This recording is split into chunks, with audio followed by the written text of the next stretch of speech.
ओम नमः शिवाय। जय श्री राम, हर हर महादेव। अगर आपकी पूजा पाठ को कोई प्रेत खा रहा है तो आपको क्या करना चाहिए?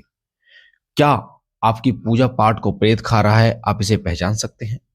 या आपके साथ भी कहीं ऐसा हो रहा है, या कई भक्तों ने आपको ये बताया है कि आपकी पूजा पाठ को कोई भूत या प्रेत या जिन या मशान या कोई भी शक्ति, जो कि एक नकारात्मक शक्ति है, वो ग्रहण कर रही है, जिस कारण से आपकी पूजा आपके इष्ट तक नहीं पहुंच पा रही है। तो आज की वीडियो में मैं आपको बताऊंगा पूरी जानकारी कि आपकी पूजा को कोई प्रेत खाता है, कब खा सकता है, कैसे खाता है, क्या दिक्कतें होती हैं, क्या लक्षण होते हैं, कैसे आप बच सकते हो, पूरी जानकारी आज की वीडियो में बताऊंगा। बेटा, शुरू से लेके एंड तक सुनना। तो सबसे पहले मैं आपको बता देता हूं कि जब कोई प्रेत आपकी पूजा पाठ को ग्रहण करना शुरू कर देता है तो होता क्या है। जब कोई प्रेत आपकी पूजा पाठ को ग्रहण करना शुरू कर देता है तो सबसे पहले आपको गंदे सपने, डरावने सपने इस प्रकार के आने शुरू हो जाते हैं। आपकी पूजा आपके इष्ट तक नहीं पहुंच पाती, आपके घर में लड़ाई झगड़े इतने बढ़ जाते हैं कि छोटी छोटी बात जो है वो बहुत बड़ी हो जाती है। बेटा, घर में मारने मरने तक की नौबत आ जाती है। घर को छोड़ के भागने का मन करता है, फांसी पे लटकने का मन करता है, एक्सीडेंट यानी गाड़ी के आगे आने का मन करता है, ट्रेन से कटने का मन करता है, जब आपकी पूजा पाठ को प्रेत ग्रहण करता है। जो व्यक्ति पूजा कर रहा है उसका व्यक्ति का शरीर सूखता चला जाता है, उसकी ऊर्जा बार बार खंडित होती है, उसका ब्रह्मचर्य बार बार खंडित होता है, और या तो खुद खंडित होगा या फिर वो खुद अपने ब्रह्मचर्य को खंडित करता है अगर उसकी पूजा पाठ को कोई प्रेत ग्रहण कर रहा है तो। बेटा, अगर आपकी पूजा पाठ को कोई प्रेत ग्रहण कर रहा है तो आपका मन चिड़चिड़ा हो जाता है, छोटी छोटी बातों से आप गुस्सा होना शुरू हो जाते हैं, आपका मोह जो है वो अपने परिवार से भंग होना शुरू हो जाता है। अगर कोई प्रेत आपकी पूजा को ग्रहण कर रहा है तो आप काम धंधे के लिए भटकते रहते हैं, आपका काम नहीं लगता है, 80% तक बात बन जाती है, उसके बाद फिर बिगड़ जाती है, आपका नाम मान सम्मान सब चला जाता है, आप बेइज्जती आपकी होनी शुरू हो जाती है, आपका मान सम्मान सब नष्ट हो जाता है। आर्थिक दिक्कतें इतनी हो जाती हैं कि आप एक एक पैसे के लिए मोहताज हो जाते हो, आपके घर में खाने के लाले पड़ जाते हैं। जब कोई प्रेत आपकी पूजा को ग्रहण करता है तो सबसे पहली दिक्कत होती है, आर्थिक रूप से आप कमजोर होना शुरू हो जाते हैं।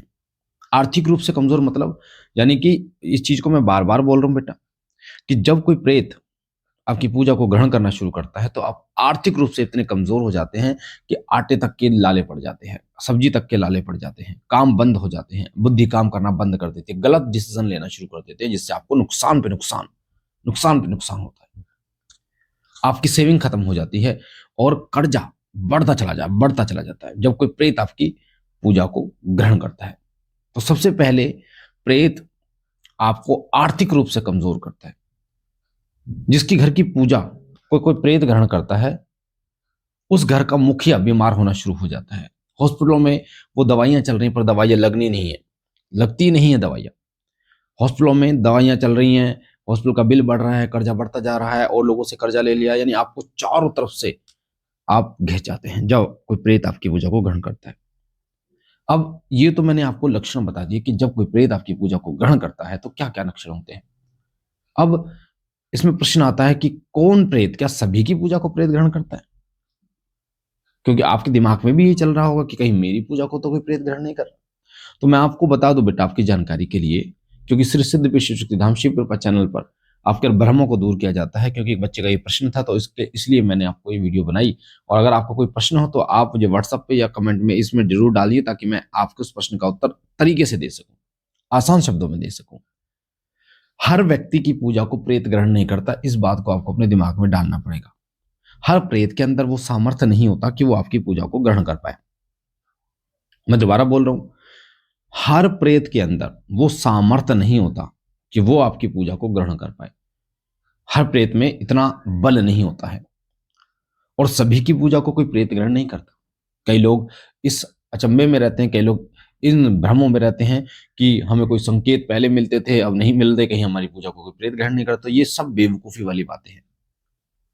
भगवान रोजाना संकेत नहीं देते हैं बेटा, और बेवकूफ होते हैं वो लोग जो एक छोटे, जब तक चॉकलेट दोगे बच्चों को तब तक वो पढ़ेगा, उसके बाद नहीं पढ़ेगा, इस प्रकार की सेवा करते, इस प्रकार का अध्यात्म में पूजा भक्ति करते।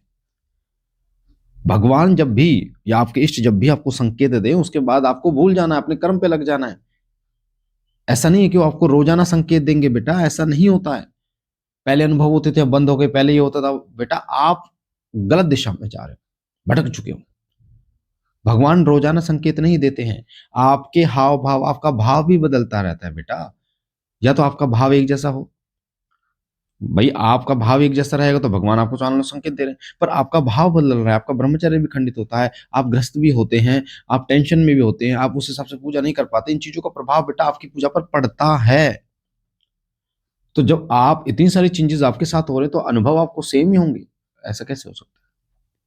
तो आपको ये चीज अपने दिमाग में गांठ मारनी पड़ेगी बेटा, कि अनुभव रोजाना प्रभु नहीं देते हैं, ठीक है, बाबा नहीं देते हैं, माता नहीं देती है। अब कौन से प्रेत ग्रहण करते हैं पूजा को? देखो, एक तो जो तंत्र किया जाता है, अधिकतर तो उसमें होता है, क्योंकि तंत्र जो है वो मिली भगत होती है, मिली भगत होती है उसमें। और तंत्र में क्या होता है? तंत्र में ये होता है बेटा कि तंत्र में जो शक्तियां शमशान की भेजी जाती हैं, इकट्ठी काफी सारी शक्तियां भेजी जाती हैं, जो शमशान की राख, हड्डियों की जो चूरमा से भेजी जाती है, खिलाया पिलाया होता है, तो उसके द्वारा वो आपके शरीर के बल को खींचना शुरू कर देती है, आपके शरीर के बल को निष्क्रिय करना शुरू कर देती है, आपकी पूजा को ग्रहण करना शुरू कर देती है। तो सबसे ज्यादा जो तंत्र किया जाता है बेटा, वो तंत्र आपको निष्क्रिय करता है, बलहीन करता है, आपकी पूजा को ग्रहण करता है। या कोई ऐसा प्रेत हो जो फेरों में बंध गया हो, कई बार ऐसे प्रेत भी आपकी पूजा को ग्रहण करते हैं, इसलिए आपको सतर्क रहना चाहिए। अब हम बात करते हैं कि इसका क्या समाधान है। देखो, मैं बार बार एक बात को बता रहा हूं, अगर 100 लोग हैं तो 100 में से 2 या 3 लोगों की, 5 लोगों की पूजा को ही प्रेत ग्रहण करता है।